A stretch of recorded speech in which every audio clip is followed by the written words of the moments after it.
I was supposed to die today. Instead, I woke up sharing a heartbeat with my executioner. Stone remembers the shape of a body. Mine fits into the cold groove of the altar as if I've laid here 1,000 times before, jaw tilted, spine lined up with a seam of old cracks, the back of my skull resting in the shallow cup where so many heads have met the ritual blade. My breath ghosts upward in white threads. Above me, the roof is torn open to a ribbon of pale sky. Below, everything is ash and bone. "Don't move," a voice says, inside my head, not in the room. It's not my voice. I twitch anyway. Pain answers like a struck bell, ringing through my ribs down the length of my arm. My right wrist jolts with a pulse that isn't entirely mine. A dull, ancient ache flares, as if a shard of winter has lodged beneath the skin. I raise my hand and find the mark, an oval of bone white pressed into flesh, the faint outline of a phalanx curled like a sleeping animal. The bone contract. "Don't," the voice says again, more clipped, as if used to being obeyed. "Forgive me, Commander," I murmur, because sarcasm keeps the terror from eating my lungs. Old habits. I like to test limits. Bootsteps drag over grit. A shadow folds over me, lean, tall, the outline of a sword strapped down a back I've learned to hate on principle. Vale Alpharon, Alpha of the Bone Wardens, is cut from stone and oath in equal measure. He stares down at me, with eyes an iron shade of gray.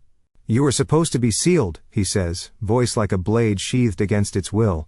"Guess your spell needs an update," I reply, and manage a smile that tastes like copper. He doesn't smile back. Vale never does. He studies my wrist, and something in his gaze tightens when he sees the mark. The air goes colder. The thousands of scattered bones around the altar seem to lean toward us, drawn by a magnet we can't see. The last thing I remember is the sword, yes, and his hand steady on the hilt, the words of sealing tumbling out of him in an even cadence I was too tired to fight. I'd thought, finally. Let it end. It didn't. My heart stutters. Another beat follows it, a half-breath delayed, as if two metronomes are trying to agree on tempo. I exhale. The echo exhales with me. "What did you do?" I ask, not really wanting to know. Vale's jaw shifts.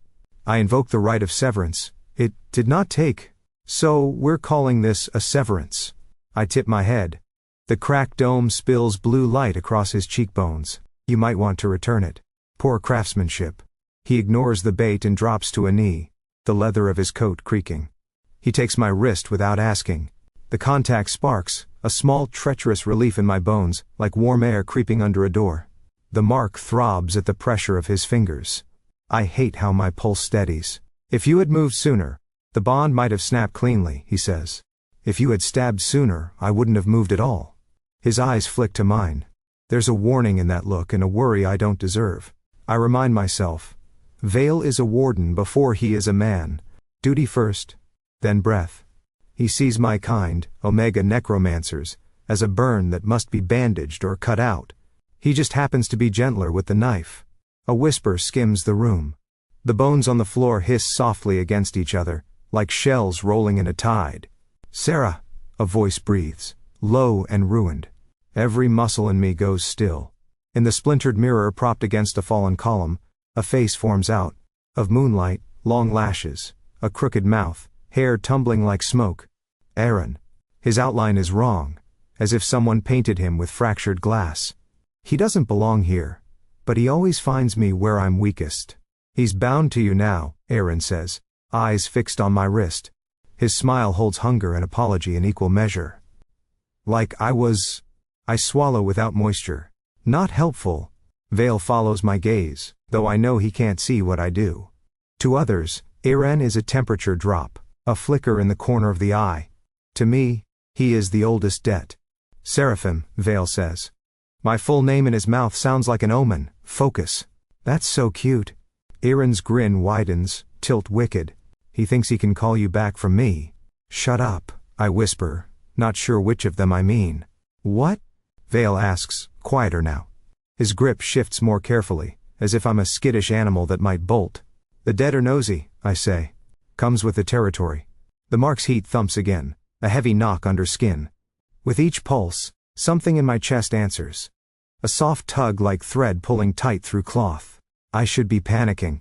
I should be clawing at the altar, fighting the bond, demanding the end I was promised. Instead, a very stupid part of me catalogues Vale's proximity. The scrape of stubble along his jaw, the faint cut of his lower lip, the clean scent of iron and cedar and cold. It's the contract. It tricks the body first. This was a sealing altar, Vale says, scanning the carved channels in the stone. The grooves are filled with ash. They lead away in neat lines like rivers that forgot they once ran with blood. The rite should have separated your soul from its anchors. From them. Bones don't let go, I say. They remember us better than we do. He exhales, the sound barely more than frost leaving a mouth. The council will want to examine you. By examine you mean cage, drain, and threaten. I've toured that museum. His stare cuts to me. No one will cage you. You're adorable when you lie. Aaron laughs in the mirror, bright and mean. Tell him how I kept you safe, Sarah. Tell him whose bones lined your sleep. Stop, I say, more to memory than to the ghost. My hand jerks, and Vale's hold tightens. Pain? He asks. I consider telling him the truth, that it's a many-voiced ache, a choir of old vows singing. In my marrow, that the contract is knitting together two lives that never asked to touch. Instead I say, just an ex with opinions. Vale's mouth does a thing I've never seen it do, twitch, like the ghost of a smile trying to escape. It fails, and he looks almost annoyed about it. Can you stand? I can mock, I say, but let him brace me anyway. When he pulls me up, the world tilts and the jagged hole in the ceiling rotates above us like a single unblinking eye. He takes some of my weight without effort. The bond hums. Then hums back, a call and response. The altar's edge scrapes my thigh as we turn. Bones crunch under our boots. Vale's men are nowhere. He must have sent them ahead or away. The temple is a throat, narrow and choking, the pillars like teeth.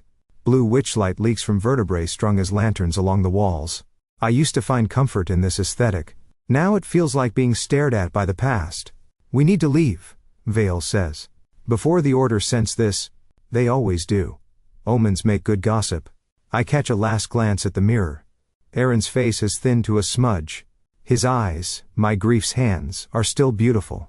Run, he mouths. He'll be a gentler cage. I look away before the old ache swallows the new one. We reach the archway. Vale pauses and, to my surprise, peels a glove off with his teeth.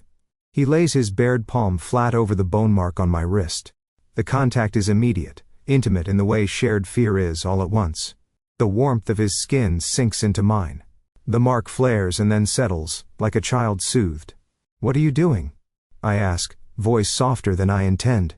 Testing a theory, he says. The contract was designed for war bonds, paired soldiers. If the partners steadied each other, the resonance stabilized. You're telling me to hold hands with my executioner for health reasons? Briefly, the faintest deadpan. I huff. Lucky me. He doesn't retract his hand. A beat, then two. The echo heart settles into a single cadence, neither his nor mine but ours. The panic that had been trying to gather its army in my chest whispers, sets down its weapons, leans against the wall like it could rest a minute. The moment stretches, quiet, blue-lighted, brittle. The bones whisper around us in a language that lives under language. I almost say thank you. Then Vale lifts his gaze to the ruined sky, jaw working, and the spell of almost warmth fractures. If one of us dies, he says slowly, as if feeling for the edges of the truth, the contract will take the other. I try to laugh and fail. What comes out is a breath with a broken wing. That sounds melodramatic. He looks at me, steady, unflinching. In his eyes I see the arithmetic of duty, what is lost when, and the shadow of something else that hasn't learned its name yet. Not melodrama, he says. Mechanics. If you end, I end. If I fall, you vanish. No after, no songs. The altar, the bones, the blue lights. Everything narrows to the press of his palm over my mark and the stubborn, reckless fact that my heart is beating in time with his. Well, I say, because sarcasm is armor and I don't have another. At least it discourages murder. His mouth twitches again. It discourages a great many things. Such as carelessness, he says. The echo heart agrees, loud and sure. And against all the cold and the ash and the ghosts, I feel something dangerously close to relief. The council chamber smelled of iron and cold ink. 7 wardens sat in a semicircle, cloaks heavy with salt from old wars. Their eyes flicked between me and the mark on my wrist as though it might leap off and bite them. The contract cannot be broken, one said flatly. Not while the necromancer lives. Charming, I muttered under my breath. Vale stood beside me, rigid as the pillars themselves. What is your command? He asked. Contain it. Bring him to the fortress. The rites must be studied, safely. By safely, they meant in chains. The words settled on the back of my neck like frost. When we left the chamber, the sound of our boots on stone echoed too loud. Vale didn't speak for a long time. He only handed me something pale that glinted faintly in the corridor light. A collar. Made of vertebrae. Small, polished, disturbingly elegant. Fashionable, I said. Planning to walk me or kill me halfway? He didn't rise to the bait. He rarely did. It suppresses resonance. The farther you are from me, the more it tightens. Romantic, I said, but I fastened it myself. Pride is still a kind of freedom. The road out of the city was gray with dawn ash, a thin snowfall of bone dust clinging to the trees. The sky hadn't decided what color it wanted to be yet. Vale rode ahead, silent and straight-backed on his black warhorse. I followed behind on a smaller, meaner creature that kept trying to bite me whenever I insulted it. Which was often. Stop glaring at me, I told the horse. We're both prisoners here. You talk too much, Vale said without turning. I'm filling the silence you bring with your personality. The faintest breath. That might have been a sigh. I counted that as a victory. The forest thickened. Shapes moved in the mist, nothing solid, only hints of bone gleam under the trees. Old graves, maybe. Or watchers. My skin prickled. I felt Vale's awareness tug through the bond like a second spine adjusting inside mine. You felt that too, I said. He nodded. Residual magic. The land remembers war. Before I could answer, a second rider joined us from the rear. His armor carried the same sigil as Vale's but gleamed newer, less scarred. Kyle. The beta warden. Younger, broader in shoulder, expression too sharp for kindness. Commander. Kyle said, giving Vale a short salute before throwing me a glance that could strip paint. This is unwise. Keeping it alive risks contamination. How sweet. Vale only said, orders are orders. I could carry out the execution properly this time, Kyle offered, his tone syruped with loyalty and something uglier beneath. I smiled at him, teeth showing. Careful, Beta. I bite. He ignored me, eyes fixed on Vale. The contract endangers you. Let me. Enough, Vale cut him off, quiet, but lethal. Ride. Kyle pressed his jaw tight, spurred his horse forward. The silence between us thickened. I leaned back in the saddle, watching the two alphas in front of me, the one who hated me and the one who refused to. Your fan club is delightful, I said. Vale didn't answer. But the side of his neck flushed, a faint color rising against pale skin. The bond flickered, his heartbeat grazing mine, and I felt it, annoyance tangled with worry. For me. Ridiculous man. We'd traveled for hours before the attack came. The air split open first. A dry crack, like a bone breaking in the sky. Then the forest heaved. From the soil erupted something enormous, ribs bent backward, skull crowned with black fire. A corpse animated not by necromancy but by hate older than both our clans. Down! Vale barked. The horse reared. I hit the ground in a whirl of cloak and dust. The collar flared hot around my throat, choking as the distance widened between us. Vale drew his blade, white light running along its edge. The creature lunged. I didn't think. My hands moved, drawing on the bone beneath the soil. I whispered the old words, wake, rise, obey, and the ground cracked. Pale arms burst upward, skeletal soldiers clawing toward the monster. Vale's sword met mine in rhythm, strike and spell weaving like one body learning its limbs. When he ducked, I covered his blind side. When I faltered, his blade sang past my ear. The bond pulsed faster, sinking us. And then, pain, a slash across his ribs, clean but deep. My side burned the same instant, blood blooming under my shirt. I gasped. He turned, eyes wide, realizing. The bond, I hissed. Shared pain. Congratulations, we're officially codependent. Stay back, he ordered, but it came out strangled. Not how this works. I flung another wave of magic, bone shards flew, spearing through the creature's throat. Vale followed with a final cut that split its spine. It collapsed in a rain of ash. Silence again. Only our breathing. The forest trembled, then went still. He dropped to one knee. I followed. wincing, pressing a hand to my side. The same wound. Same depth.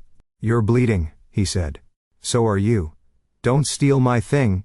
He looked ready to argue, but the mark on my wrist flared between us, sealing the shallow cut with a faint shimmer. The bond, knitting both bodies at once. I shivered. It felt intimate. Terrifyingly so. That night we camped beneath the hollow trees. Vale built the fire, Kyle set perimeter wards, muttering about the dangerous nature of necromancers. I sat cross-legged across from Vale, collar glinting in the light like a cruel necklace. You planning to keep me on this leash forever? I asked. Until we find a way to sever it. Which could take longer than you'll tolerate. I smirked. You know me already. Unfortunately, Kyle shot us both a glare from the edge of camp. Vale ignored it. He cleaned his blade with the same reverence he might give to prayer. The flames danced in his eyes, softening the iron there. I wondered if he ever allowed himself to laugh. If you keep saving me, I said finally, people might think you care. He paused mid-motion. The fire snapped between us. That would be inaccurate, he said. I grinned. Then we're safe. I'd hate to owe you affection.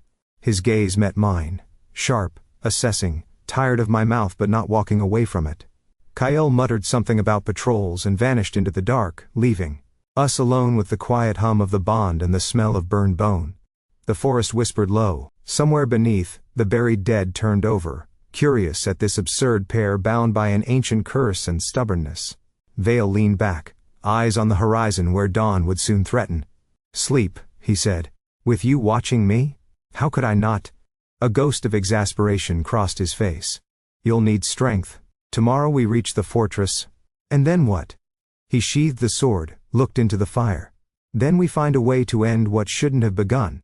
I didn't tell him that part of me, the reckless, broken part. Wasn't sure I wanted to. The bond hummed once more under my skin, warm as breath, and I closed my eyes to its rhythm. For the first time in years, I slept without nightmares. Alpharon Fortress rose like a rib cage around the mountain, arches curving inward, towers bristling with white trophies. Each bone set into the walls wore a name carved in runic script. Wardens do not bury their dead, they build with them.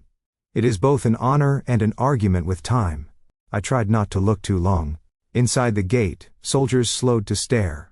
Some crossed themselves with the warden's sign, knuckles tapping sternum, throat, wrist. My collar glinted. The mark on my wrist warmed.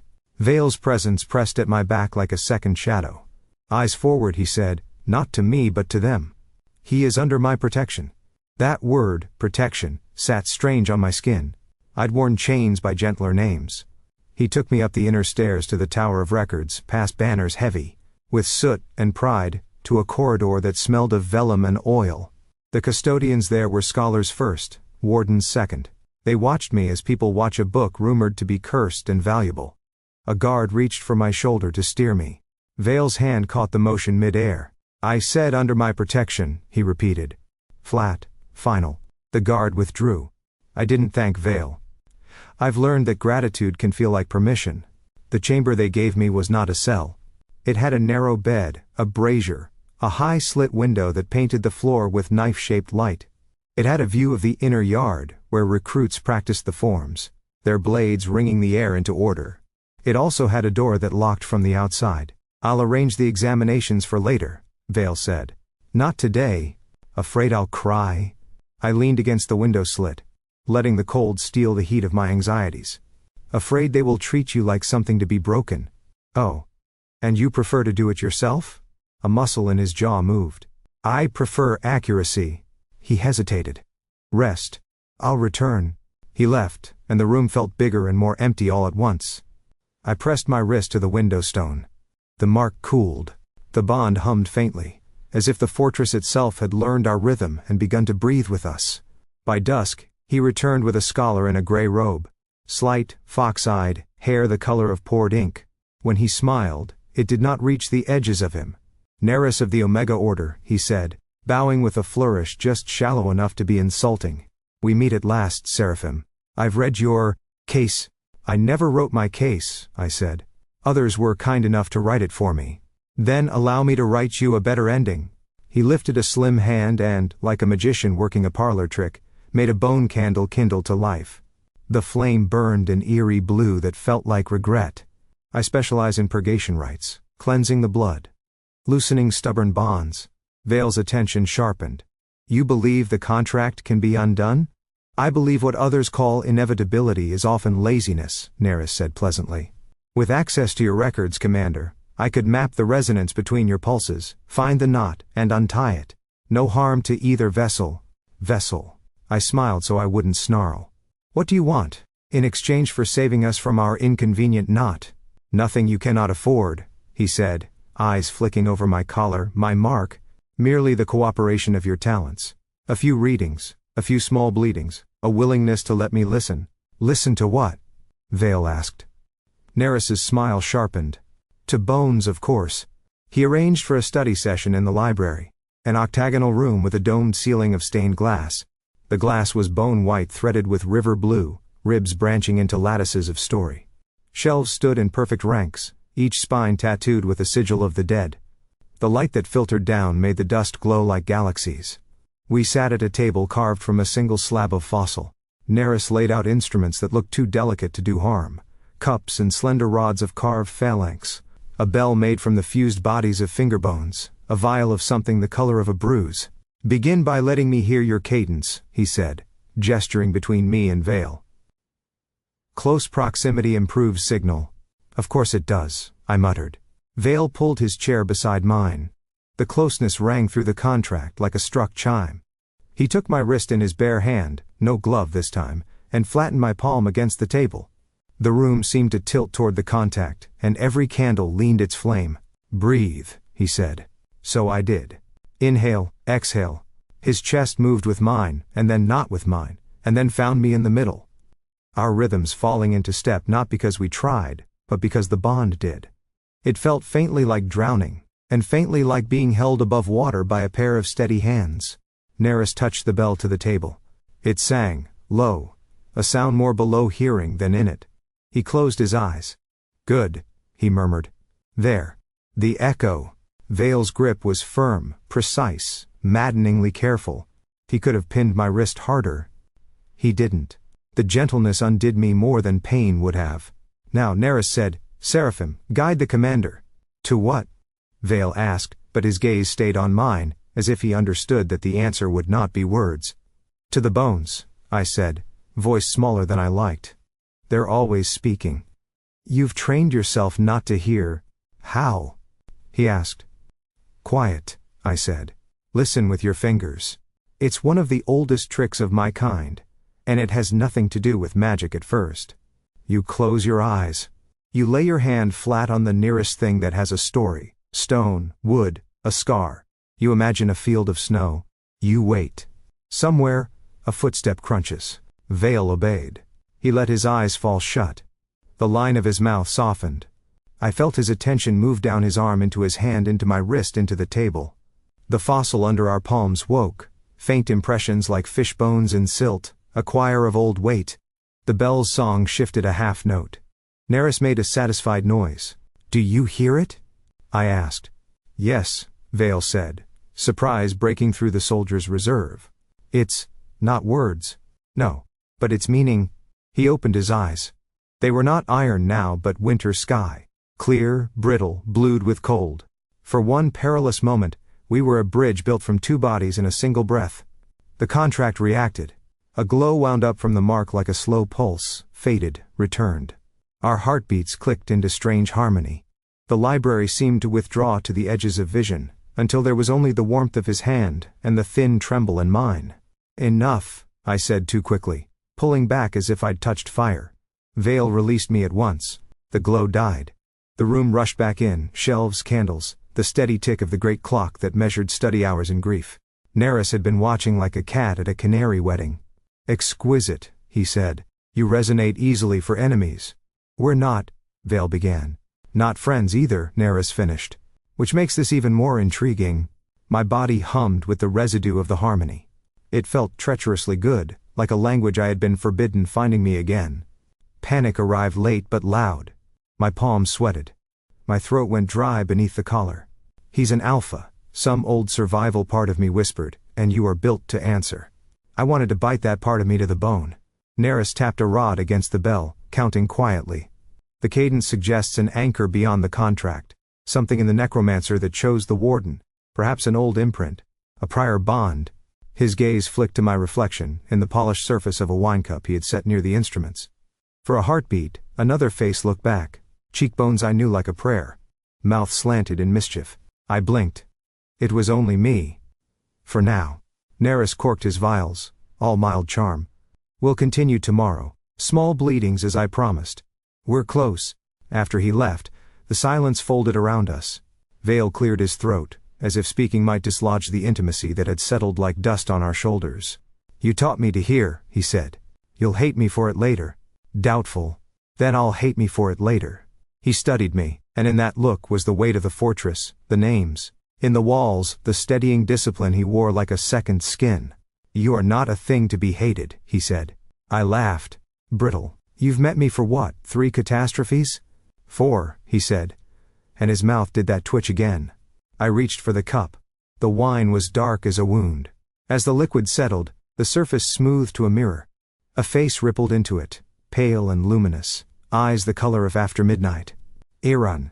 His smile was a knife wrapped in silk. He'll love you into ruin too, he whispered, voice coming not from the air but from the thin, cold place under my breastbone. My fingers tightened around the stem. Across from me, Vale went very still, as if some animal in him sensed a change in weather. I'm already ruined, I said softly to the reflection. The question is, by whom? The candle flames shivered. The bell hushed. And the bones in the walls leaned in, eager for the answer. The fortress keeps mirrors the way temples keep bells. Too many, placed where you don't expect them. In the guest chambers they gave me, 3 narrow panes faced the bed. A clouded oval hung over the washbasin. And a long strip of polished steel ran along the wall like a second door that refused to open. The candles guttered low, their blue flames shivering as if a draft had slipped beneath the stones. I told myself to sleep. I told myself the bond's steady hum meant safety, that Vale was 2 corridors away and that I could reach for him with a thought. I told myself I did not need to reach. The room exhaled cold. My breath plumed white. Frost stitched delicate veins across the mirror above the basin, feathering outward like a spider deciding which web to weave first. A shape took root there, eyes, cheekbones, a mouth that remembered how to be kind and too often wasn't. Don't, I whispered, though nothing had moved. Not tonight. The reflection smiled, rueful and bright. Aaron's first language. You taught me all your nights, Sarah. You think I don't know where you hide? I don't hide, I said. I make difficult accommodations with reality. That's a poet's way to say alone. The collar around my throat warmed, then cooled as if the contract couldn't decide whether to warn or soothe. Somewhere down the hall, Vale's heartbeat brushed mine, the faintest thread of sound under skin. It should have anchored me. Instead, the mirror caught the weak place in that anchor, and pried. Leave, I said. I came to save you, Aaron murmured. His breath fogged the glass from the wrong side. I did before. I will again. You caged me, I said. You forget who held the key. The frost lace raced across the other mirrors. The candlelight died with little sighs, one by one, as if snuffed by careful fingers. Shadows thickened. Cold sat on my chest like a gentle hand turning cruel. Stay out, I said louder, and the room heard me. The door creaked. A step in the corridor, quiet, measured, stopped. Vale. The contract leapt like a heart that had seen its hunter. I felt him hesitate. Felt him decide not to intrude. My mouth opened to call. Another voice spoke first, mine and not mine. Commander Alpharon, I said into the dark, and it was Aaron wearing my tone like a borrowed coat. Finally, I hadn't moved. He had. The world slid. I was not seated on the bed, and yet I could feel the press of the mattress against my thighs. I was not standing, and yet the floor cold seeped through my feet. There is a place inside the skull where you go when a ghost steps into you. A room made of the last dream you survived. Mine was tiled with bone white and lit by sea glass light. The door out had no handle. Get out, I told him. And he turned my head toward the mirror, tilting it in the way he used to when combing his hair. He smiled with my mouth, soft and private. I'm making sure he doesn't break you. The latch clicked. The door opened. Vale stepped inside and stilled, taking in the dead candles, the frost threading, the glass. The way my shoulders had settled into a posture that wasn't mine. His hand went to his sword and stopped there. His eyes locked onto my face as if the rest of the room didn't exist. "Seraphim," he said. Aaron smiled with my lips. "You think I'm him? That's sweet. Who are you?" Vale asked, very calm. The kind of calm that grows in men who have stood too close to cathedrals collapsing. "The better lesson," Aaron said. He took a step closer, and I felt the move like a puppet feels the string. "You think you can keep him alive by keeping him small?" Vale's gaze flicked to my wrist. The bone mark slept pale and steady. The contract thrummed. He adjusted his stance so his body was between mine and the nearest mirror without looking away from me. "You don't belong here." Aaron laughed, delighted. "Oh, Commander. I belong where he says my name in his sleep." "Stop," I said from the locked room inside my own head. The word went nowhere. Aaron laid our palm flat against Vale's chest, over his sternum. Feeling that pressure from both sides, my hand pressing, his breath under it, made something in me flinch. Vale didn't flinch. He only went stiller.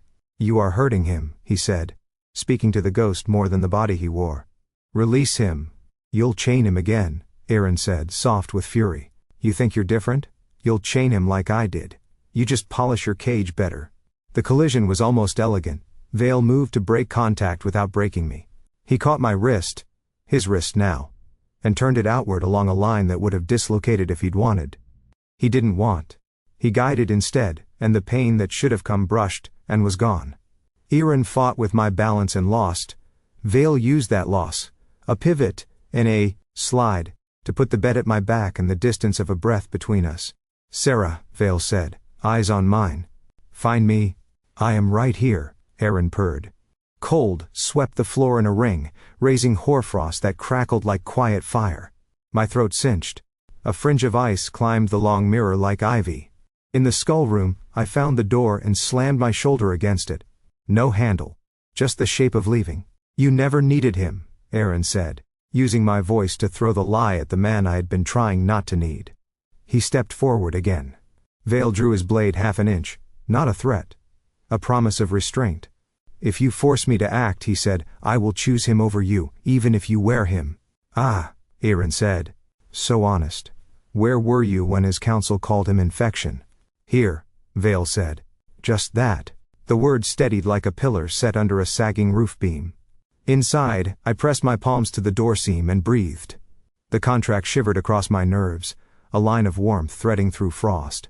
Vale's heartbeat brushed mine again and again, like tide insistently teaching shore how to listen. "Take it," I told the contract. "Give me the edge.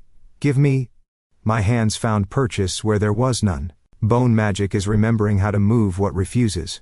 I leaned into the remembered shape of my own body. The ache in my right shoulder from old training, the precise distance between my lower ribs, the way my breath sits heavier on nights I lied less. I pressed.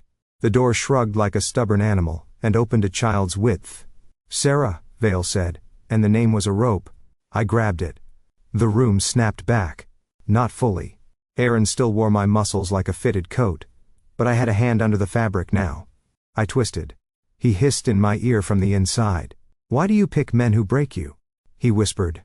"At least I did it while loving you." "That's the problem," I said. Out loud, a ragged syllable escaped. Vale heard it. He didn't smile, he never smiles, but a yes flickered through the iron of his eyes. He slid to the side, giving me an angle. His free hand left the sword and lifted, slow, visible, until it hovered near my face. "Not touching." A promise that could be rescinded without damage. "I won't trap you," he said. "I won't own you. But I will stand between you and anyone who tries. Even him. For a man of few words, he can sometimes thread a needle through a hurricane." Aaron snarled. He shoved a memory at me, sweet and fatal, his hand on the nape of my neck, the whisper of mine like a coat in winter. The body leaned toward Vale, a mocking intimacy. I took the lean and broke it, throwing our weight sideways, spine twisting. High, hips dropping low. An ugly movement that was all me, not him. Vale followed. He caught me at the elbow gentler than the movement deserved and turned. The force down into the bedpost, where it could break wood, not bone. The post splintered. Frost bloomed up the crack like white fire. Let go, I told Aaron, and use the contract like a hammer. I drove its heat through my chest, through the line of my arm into the palm Vale still held. The bond didn't fight me, it recognized what I asked, and gave. Warmth like a heart pulled through a fire. Aaron screamed through my mouth. The candles blew out entirely. The mirrors blackened. The cold peeled up and out as if yanked by a hunter's snare. The pressure left my throat with a pop that tasted like metal. I staggered, empty as a bell. Vale's hands were on my elbows before I could drop. He lowered me to sit, then to lean, then to be held without making the word for it. Gone? He asked. Not gone, I said. I was shaking hard enough that my teeth clicked. Quieter. He'll wait for the next crack. I pressed my palms to my eyes. The relief came late and broke like a flood. Salt and heat and the small humiliating noises you make when you've been brave too long. I hated that I couldn't stop. I didn't know how to stop. Something touched me. Not a grip. Not a claiming. Just weightless warmth. His knuckles brushing the edge of my jaw. A question asked in the language of not pushing. I didn't move away. Then don't belong to anyone, he said, voice low, ground soft, as if speaking to a spooked animal. Just stay alive. The simplicity of it shattered something more dangerous than the ghost had. Belonging had always come with locks in my life. He offered a room without a door and told me I could leave the windows open. My breath hitched, turned into a laugh that hurt my ribs. Your bedside manner is terrible. I don't have a bedside, he said. That tracks. I dropped my hands. The mirrors slowly cleared. The frost left a lace pattern like a memory drying. My collar cooled to nothing. The contract settled to a hum that sounded almost, if I squinted my soul, like a lullaby. He was still close. He hadn't touched me again. But I could feel the heat of his body like a small fire set at the edge of a long winter. Thank you, I said. And then, because it felt like a surrender I could afford, Vale, he blinked once, as if the sound of his name in my mouth surprised him. Sarah, he said. We sat amid splinters and thaw, the dark gentle for once. I leaned my head back against the broken post, and let the ruin be a kind of order. The ghost had retreated, the dead had gone back to minding their business. The man beside me kept his hands where I could see them, empty, steady, dangerous only if asked. It wasn't love, not yet. It was something rarer in my life. Room. Jealousy doesn't shout in a place like Alpharon. It moves like a draft, quietly finding every crack. Kyle had always been heir in the wrong room. He cornered Neris on a balcony that looked down into the training yard. I wasn't meant to hear them, the fortress was stone, but bone remembers. Through the contract's new habit of lending me other people's heartbeats, their voices vibrated down the corridor, and into my bones like distant thunder. He isn't safe, Kyle said. For the commander. For any of us. Safety, Neris murmured, amused, is for men who have already lost everything worth keeping. You want his power. I want him unbound, Neris said, lying with a lover's tenderness. Don't you? Silence. Then, if this harms the commander, it will set him free, Neris promised. Tell yourself that until it is true. By the time Vale returned from a council review, Neris had already framed the rescue. He came to my chamber alone, hands held out empty. Expression a portrait of contrition. I owe you an apology, he said. I pushed too fast in the library. I forgot you are not just a case. You forgot I'm a person, I said. Easy mistake. I look like trouble in a nice coat. He smiled, quick as a blade. Walk with me? I've received new pages from the Order. A purification variant. If it works, you and the commander can part without pain. My collar warmed. Vale's presence drifted faintly through it. Busy, far. A rhythm I had learned to find in a room full of drums. I should have insisted on waiting. I should have asked why the new pages smelled like old blood. Instead, because tired men make worse decisions with prettier words, I followed. He led me by torchlight down a staircase that curled like a spine, into parts of the fortress where stone gave way to fossil. The air cooled with the patience of underground rivers. Runes sparked to life along the walls as we passed, bones embedded there like constellations. The door at the end was an old door. I knew it the way I know my own scars. Here? I asked. Where else? Neris said softly. Does a curse end, but where it began? The ritual hall's dome rotated on an engine I couldn't see, its ribs etched with grim sigils. Through the cracked plates of the ceiling, night leaked in, moon silver and snow, very softly falling in a spiral, as if it too obeyed unseen machinery. At the center of the floor, a circle waited. No chalk, no salt. Bones. Small ones. Finger bones braided into links, metacarpals arranged like petals. They were not warden bones. They were mine. Not my body's. My clan's. I won't step in that, I said. The words left my mouth with the steadiness of someone still considering how much of them was a lie. Neris tilted his head. They are your kin. They will recognize you. That's the problem. His eyes were hunger dressed as pity. You have been half alive since the purge. Let them return what was taken. Let me pull the contract out through the blood that remembers you. I looked up. Snow drifted through the fractures in the dome, landing on bone and never melting. The air tasted like old prayers. Vale will want to be here, I said.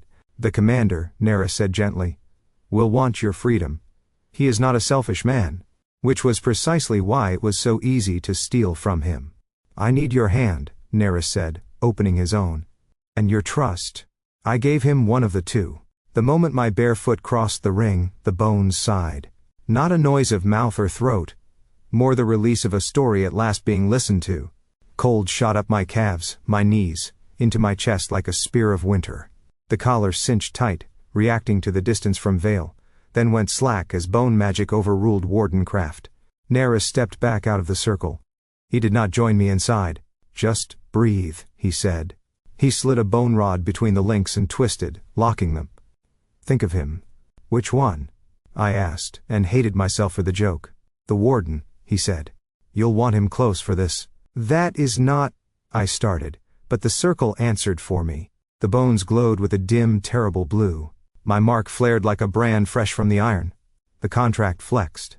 Somewhere above, 2 corridors and a lifetime away, Vale staggered. I felt it like a wire yanked taut through my sternum. Heat, then vertigo, then a hammer blow of pressure.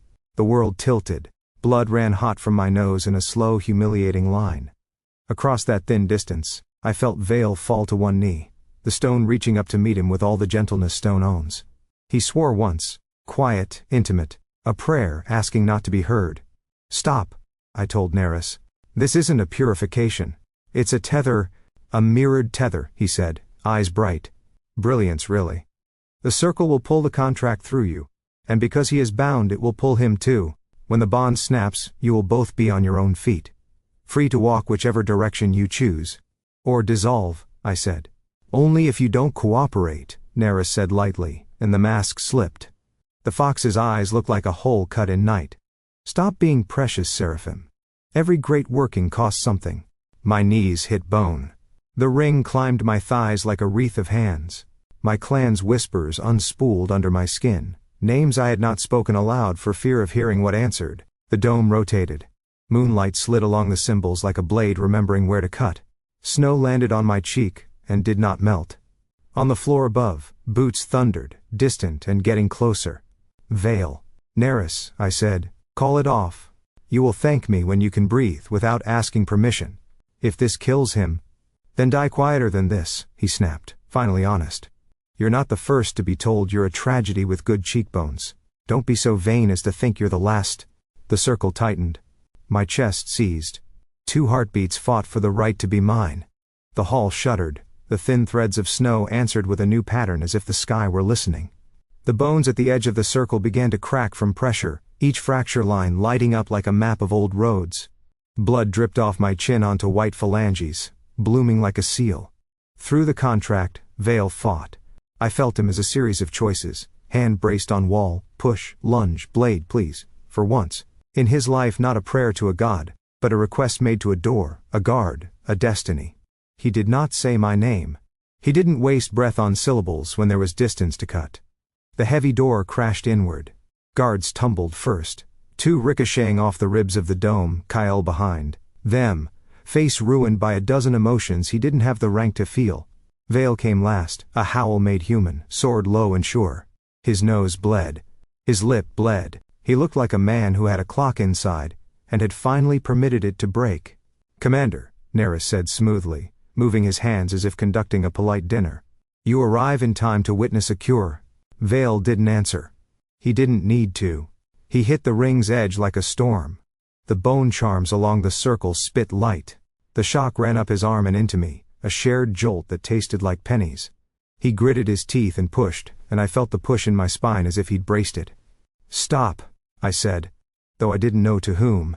Neris flicked his fingers. The bones climbing my chest clenched. Vale dropped to both knees, shoulders bowing. Blood splashed bright on white. The contract sang, a thin wire-drawn sound, dragging both of us toward a precise breaking point where language would not follow. Kyle recovered, saw the blood, the circle, the way Vale shook and still moved forward. A sound broke out of him like a bark bitten in half. He stepped to Neris's side, loyalty on muscle memory, then faltered. The look he turned on the circle was a man learning that envy had teeth. "Sarah," Vale said, "only my name. No orders, no lies." It worked better than either. It anchored me to the floor I was leaving. Neris made a last disgusted sound and drew the bone knife he'd hidden in his sleeve. "Fine," he said, the mask discarded. "We cut it clean." He stepped into the ring. The bones welcomed him as if he were what he wanted most to be. Chosen. The knife came up, white as birth and mean as a tax. I had one hand free. It was enough. I reached for the only weapon I had left, a story that had refused to die. Aaron appeared at the edge of my vision, not in the glass this time, but standing where my clan's names hummed loudest. He looked like the man he had been the day before we swallowed each other's futures. Beautiful, and tired, and trying to make it funny. "He's doing what I never did," he said. Voice a thread pulled through my ribs. "Fighting for you." "I don't need a savior," I said. "Good," he said. "Then take the help." Neris's blade kissed the air above my sternum. Vale surged, taking the shock meant to stop him, and swallowing it like a vow. Kyle shouted, finally choosing the man he loved over the doctrine he'd been given. I lifted my hand, palm out, toward the line of Vale's motion. It felt like blasphemy. Choosing life in the house where we kept death so carefully stacked. My voice came from somewhere older than names. "Don't die for me," I said. Not plea. Command.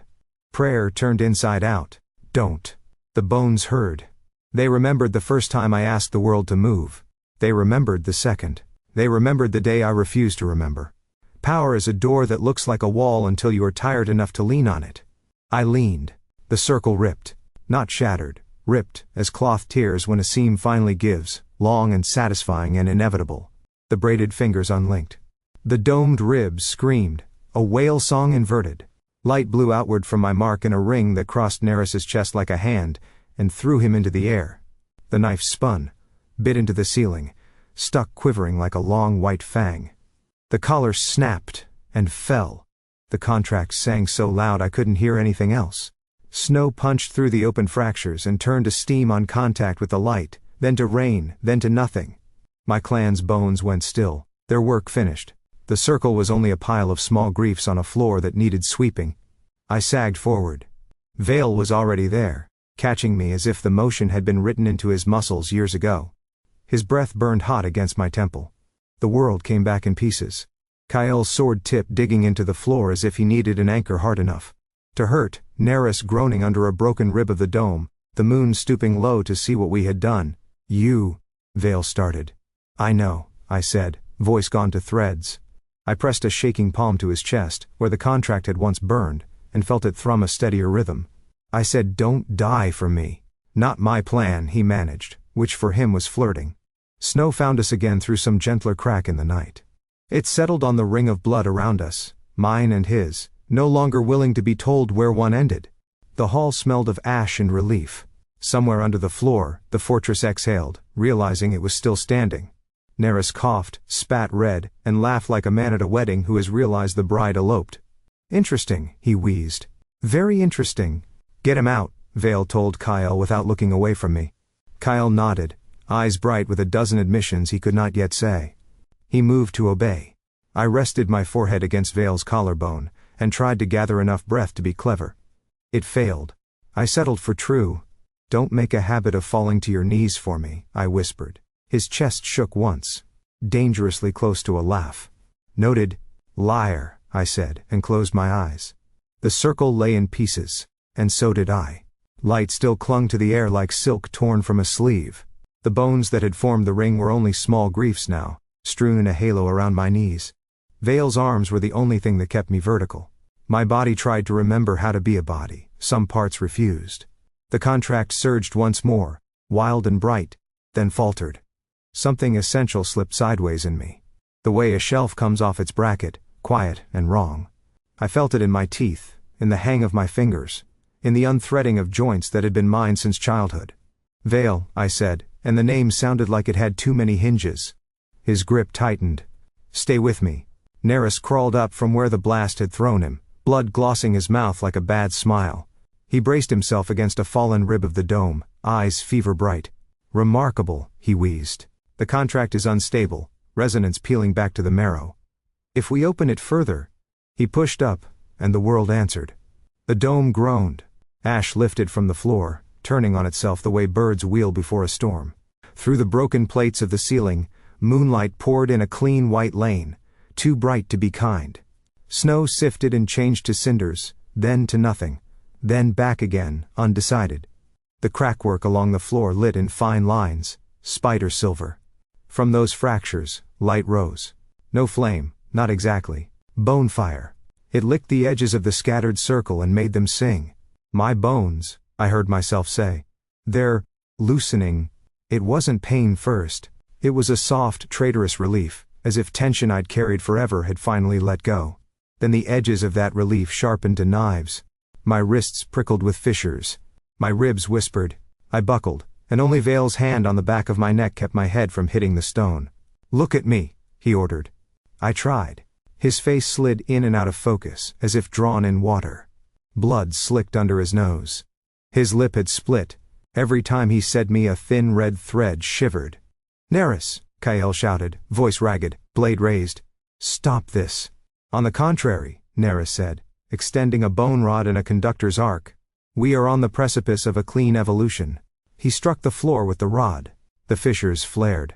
I felt little breaks cascade up my forearms, into my elbows, the hinge of my jaw, the notch of my hip. Not shattering, crumbling, as if my skeleton had decided it belonged to the earth again, and was politely excusing itself. Vale, I said through my teeth. If you mean to be noble, now would be an excellent time. He didn't answer with words. He shifted me into his lap as if I weighed less than his vows and pressed his bare palm to my sternum over the mark. The contract stuttered at his touch, then surged. I felt him through it like heat through a wall. Don't, I started. Yes, he said. And gave. There are many ways to transfer life. Most of them are ugly. This wasn't. It was a pressure change, a tide turning. A door opening to let light into a room that had been measuring itself by its darkness. It hurt. Gods, it hurt. But like a bone being set hurts, a clean, righteous pain. Vale's breath shortened to match mine. He folded himself down the line of our bodies like a man taking shelter and being it. Stay, he said again quieter. Stay. I grabbed the fabric of his coat and held on. The contract became a corridor with him at the far end, and I ran it with ragged steps, bones rattling, meaning to get there before the floor learned my true name. Neris moved to cut us apart. Kael intercepted, steel glancing off bone charms that threw sparks like small stars. They fought close and ugly, breathing each other's air. Commander, Kael shouted, as if he could throw the word like a rope. Vale didn't look up. His hands splayed over my heart, his other arm locking my shoulders against the fact of him. He sent himself into me, not strength, precisely, but structure. Oath work. The discipline he had worn all his life as armor became a scaffold he shared. The places in me that had gone soft with forgetting caught and held. Spirit feathers drifted from the rafters, white shapes light as doubt shedding, from the bones of long-gone birds wired into the dome's artwork. They hovered in the heat shimmer of the bone fire, turning and turning. The ash around us danced, drawn into eddies by breath and force. Through it all, the light rose from the cracks in steady columns. The fortress felt less like a building than a lung. Neris broke away from Kael, fury rediscovering him. Fine, he spat. Drown together. He flung his rod toward us. Vale lifted his head like a man tired of being polite and bared his teeth. He met the blow with his forearm, took the shock and returned it along the contract. A whip crack mapped through arteries. It hit Neris with the inevitability of gravity. He stumbled backward into the fallen rib he had used as a crutch. The rib, animated by the heat of our joined magic, reared like a white serpent. For a heartbeat Neris looked amazed, then delighted, then terrified. the rib came down. The floor opened like a mouth. Bone met bone with the dull grace of monuments falling. Silence then. A slow, final inhale from the dying dome. The contract, wild and panicked, steadied. The pulsing eased. The light changed. It didn't go out, it turned to singing. Not sound, sensation. A chord held somewhere inside bone, low and sure, the note you get when a builder taps the right place in the right beam, and the house says I can carry this. The fissures in my wrists sealed, leaving filigree scars that shone and then dulled. My ribs drew together, knitting with a heat that made me swear softly into Vale's throat. He did not move away. He made a sound I had never heard from him, an unguarded breath that might have been a laugh if he believed in them. "Don't," I said, and then didn't know what I was asking him not to do. "Leave? Stop? Survive me?" He lowered his forehead to mine. "Breathe." We did. Together, then apart, then together again, until my lungs remembered how to be mine without forgetting his. The bone fire guttered into embers, and then into a warm glow. The spirit feathers settled on the broken stones and did not melt or burn. The ash danced slower, satisfied. Kyle stood over the hole where Neris had been, chest heaving, sword down and loose as if his arm had finally learned mercy. "Commander," he said hoarsely, "he's—" "Enough," Vale said. Not a dismissal, a blessing of silence.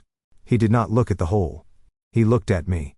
I could see everything wrong with him now that the panic had relinquished its crown. The blood dried under his nose in a rust line, the cut on his mouth, the tremor in his fingers where he still pressed them to my skin. The contract's hum kept time with the slow throb of that cut, an odd duet of wound and vow. "You were supposed to end me," I whispered. His mouth tipped as if the words hurt and pleased him in equal measure. "I did," he said. "And what rose is someone I can't let go." Aaron might have laughed at that line once. The ghost was quiet now, more absence than presence. Like a winter room when the fire has gone to coals, and you can still feel the heat on the stones hours later. Somewhere under the floor, the fortress adjusted a beam. Snow sifted through a new crack and landed in my hair like permission. "Say it again," I asked, "because I am greedy when it comes to truths I didn't think I was allowed." He didn't. He looked at me instead. The long, unblinking look of a man taking inventory of a life and deciding to pay. That was better. Behind him, Kyle cleared his throat and turned away, shoulders squaring as if taking up a post he had neglected. The quiet got wide enough to walk around in. "I'll never belong to anyone," I said. "I know," he answered. "Not even you." "I know," he said again, and something in it loosened the last careful knot in my chest. "Stay anyway." "Bossy," I said, "because levity is a bridge I still need." "Persistent," he corrected. The contract thrummed, no longer the frightened pulse of a hunted animal but a low, companionable singing. Like the sound bones make when you press a shell to your ear and swear you can hear the sea. It didn't bind. It accompanied. If I stepped away, it would dim. If I leaned close, it would warm. Choice at last, written into the magic. Around us the ruined temple glowed from beneath, light finding every crack and making of each a small river. Ash lifted and fell in eddies. The spirit feathers turned once more, then rested. The world looked like a map of after, and we were pins set side by side. "Help me up," I said. He did, carefully, as if the air were made of panes that could break if we moved too quickly. We stood in the wreckage and made a shape that felt like a promise only because no one had asked us to make it. Kyle approached and stopped a respectful distance away. His eyes were rimmed red. He looked at Vale, at me, at the glow. He opened his mouth and found the right words. "Orders?" he asked. "Secure the hall," Vale said. "No one enters. No one touches the bones." Kyle nodded and went to obey, grateful for a sentence that restored the world to edges and tasks. I threaded my fingers with Vale's. The gesture surprised me by not surprising me. My hand fit like it had been waiting for the weight. "We'll choose this," I said, making it real because I had said it out loud. "We'll choose this," he echoed.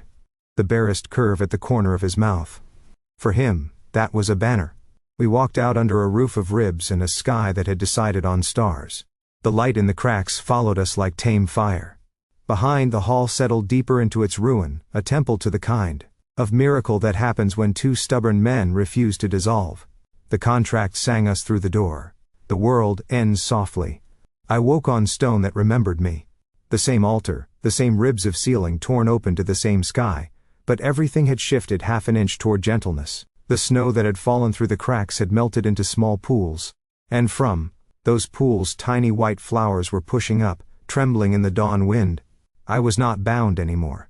The mark on my wrist was gone, leaving only a faint circle of pale scar, like a ring drawn by memory.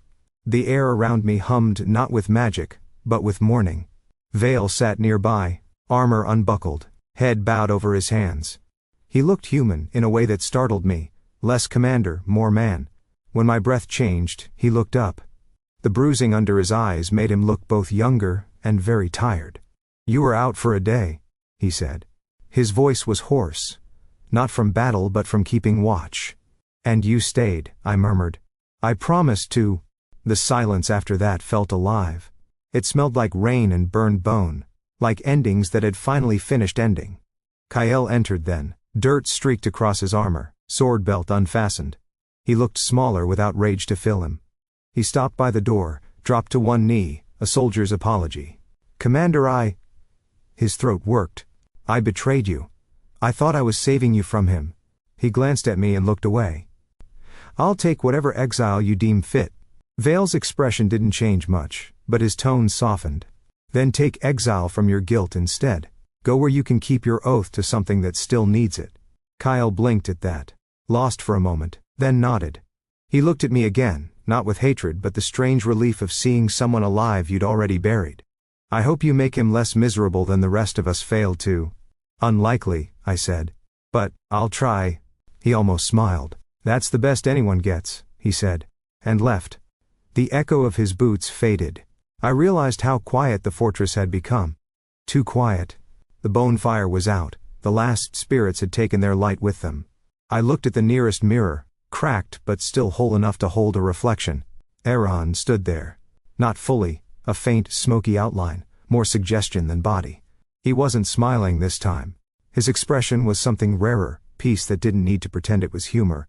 "He'll give you peace I never could," he said. I wanted to tell him he was wrong, that peace and I have never gotten along, but the words wouldn't come. He lifted his hand, pressed 2 fingers to the inside of the mirror and, for the first time since he died, I didn't feel him inside my bones. I felt him leaving. "Goodbye," I whispered. The glass cleared. Only my reflection remained, and for once, it didn't look like an echo of anyone else. Later, when the sun climbed higher, I found myself at the window overlooking the courtyard. The snow there had melted into black mud shot through with gray ash. I held a small cup made from a fragment of bone, filled it with the ash, and turned it in my hands. It left faint gray prints on my palms, life's version of chalk outlines.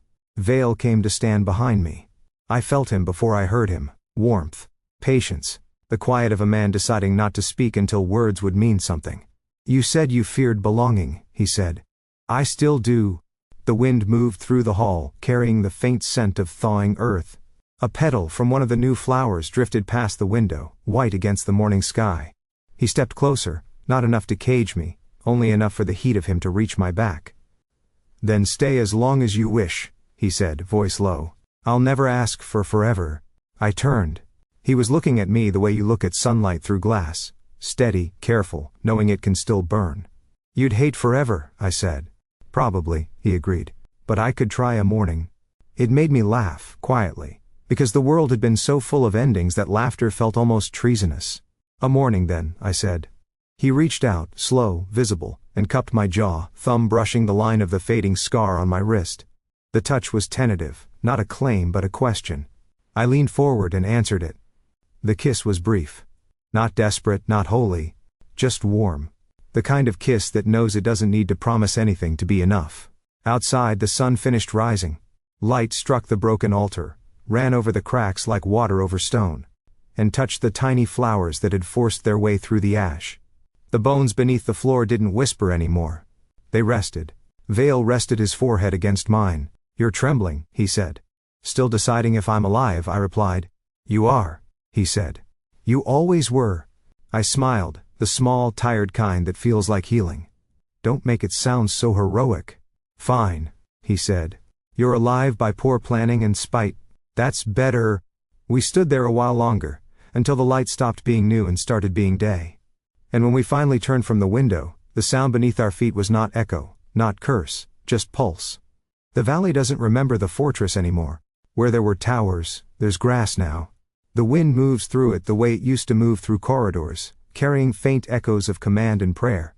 The bones beneath the earth have gone quiet, content to let flowers speak for them. Vale and I built a cottage near the river that cut through the ruins. If built is the word for what happens when a warden insists on straight lines and an ex-necromancer keeps planting bones under the floor for structural resonance. It's crooked, the roof leans, and every morning it smells of coffee and damp earth. I like it. My garden covers what used to be the fortress courtyard. The soil here is half ash, half bone dust, infuriatingly fertile. I never meant to make anything beautiful out of it, but beauty has a way of showing up where you least expect it, like guilt or sunlight. This morning, the tulips are the size of my forearm. They shouldn't be. I crouch beside them, scowling, wiping a smudge of bone-white dust off my fingers. They're too fast, I mutter. They were seeds 3 days ago. From the doorway, Vale answers without looking up from his mug. You said you'd stop raising the dead. These are technically undead tulips, I say. There's a difference. He steps into the garden, boots sinking slightly into the soft earth, the morning light catching on the scar that still crosses his mouth. They're glowing, he observes. It's a side effect. A harmless one. Last time you said that, the cabbages tried to bite me. That was one time. I straighten, brushing dirt from my hands. And they were defending themselves. He's smiling, just a little. The small, precise curve that passes for laughter in Vale's private language. From what?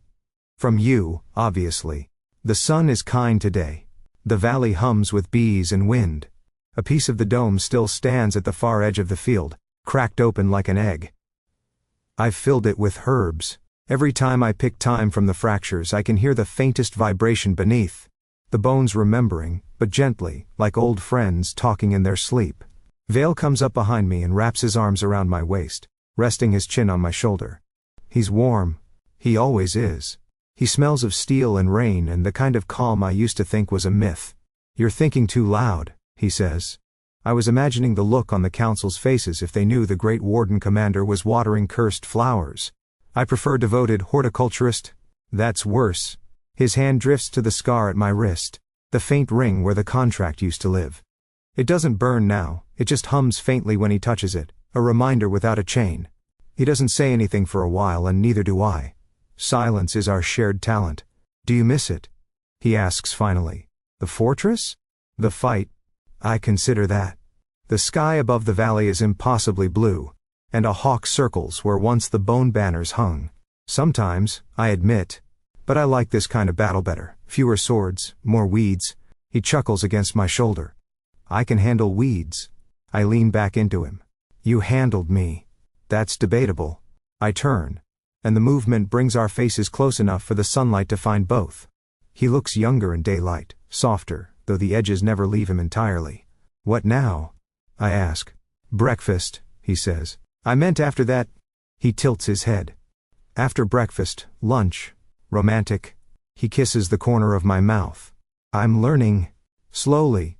You like slow. I can't argue with that. The breeze shifts, carrying the scent of the flowers, sharp and sweet, with that faint undertone of bone dust that never entirely leaves anything I touch. I kneel and run my fingers through the soil. It's warm, alive, full of the kind of promise I used to associate with danger. Vale crouches beside me, watching the way the light filters through the tulip petals, making them almost translucent. You did this, he says softly. We did, I correct. He shakes his head, that small motion he makes when he means no. You need to hear this. You turned a graveyard into a garden. Accidentally. He smiles again. Still counts. For a moment, everything feels unbearably simple. The wind in the grass, the hum of life in the soil, his hand finding mine without hesitation. No contracts. No ghosts. Just pulse. Later, I'll make tea. He'll complain it's too strong. We'll argue about the shape of the fence he wants to build around the cabbages that may or may not be carnivorous. Life, as it turns out, is a string of small negotiations between peace and mischief. As the sun climbs higher, I look at the valley, green now, forgiving, and think of how strange it is that love, like bone, can mend itself if you stop fighting the break. Once, my bones were a curse. Now they hum when he holds me.